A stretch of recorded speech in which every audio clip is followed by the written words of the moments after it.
with all that in mind, let's ask a question about instance variables and their friends. Let's hypothetically assume, and in a moment we'll show that this is not hypothetical, you could really do this, that we could add stuff to Ruby's built-in string class.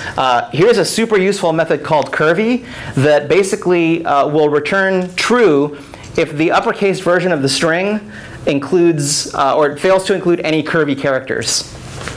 Fails to include any curvy characters. Don't worry too much about the functionality of curvy. What I'd like to know is, which of these is the way that you would call it? Would you call it string.curvy?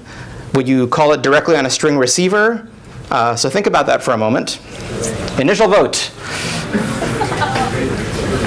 Wow, OK, lots and lots of votes for green. You guys have been doing your work in advance. I like that.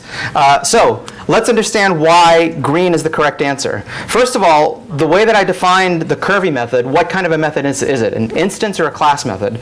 Well, in our previous definition, we saw that to define a class method, you have to name it self.method name, or you can use the name of the class. You know, if we had said defstring.curvy, that would have been a class method. But curvy is being defined as an instance method, so certainly the first choice is out, because this is a call to a class method, right? This is a call on the receiver string, and string is a class.